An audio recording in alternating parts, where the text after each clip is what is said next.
মুখের আগে হাত চলতে কয়েকজন, এর মধ্যে মুসা আলাইহিস সালাম আছে না নাই? মালাকুল মাউত মানুষের আকৃতিতে অনুমতি না নিয়ে ঘরের ভেতরে ঢুকে গেল। ঢুকে বলে, আনা মালাকুল মাউত, আমি মৃত্যুর ফেরেশতা। তো কি চাও? জিতু আন আকবাদা রূহাক, আপনার রূহ কবজ করতে আসছি। কিন্তু মুসা আলাইহিস সালাম দেখতেছেন দিব্যি একজন মানুষ, কি দেখে?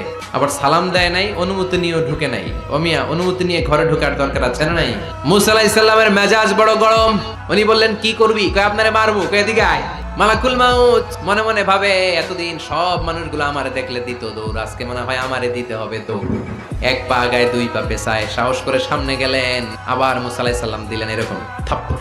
ফাসাক্কাহু ফাফাকু আইনা, বুখারীর বর্ণনা, এক থাপ্পড়ে চোখ নাই। ঠিকই মালাকুল মাউত দৌড়, এক দৌড়ে আল্লাহর কাছে। আল্লাহ বললেন, রাখো। এটা মুসা আলাইহিস সালাম, তার মেজাজ বড্ড গরম, আমাকে কথা বলতে হবে। আল্লাহ বললেন, মুসা, বুখারীর বর্ণনা, গরুর পিঠের উপর হাত রেখে দাও।